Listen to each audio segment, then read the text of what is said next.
যদি স্বামী থেকে থাকে, স্বামীর প্রতি নরম হয়ে যান, তাকে ছাড় দেওয়া শিখেন।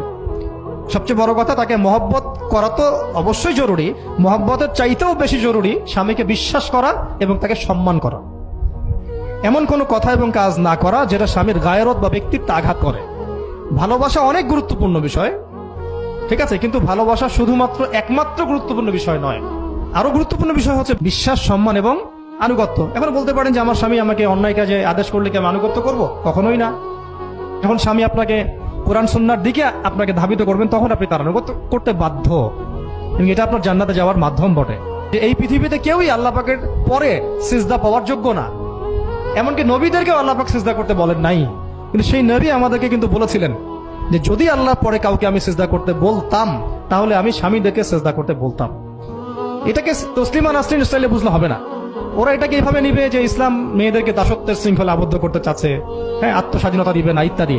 আমরা দেখবো পরকালে আমি জান্নাতে যেতে পারছি কিনা। আল্লাহ পাকের হুকুমের চাইতে আমার কাছে কোনো যুক্তি, বিজ্ঞান, প্রযুক্তি এগুলো বড় মানদণ্ড নয়। শুধুমাত্র স্বামীর আনুগত্য, বিশ্বাস, সম্মানের বদৌলতে দেখা যায় যে পুরোটা জীবন এই বেচারা আপনার জন্য ঢেলে দিবেন। আর এই জায়গায় যদি দেখা যায় ঘাটতি থাকে, তখন কোনো কোনো ক্ষেত্রে ভালোবাসা যথেষ্ট হয়ে ওঠে না।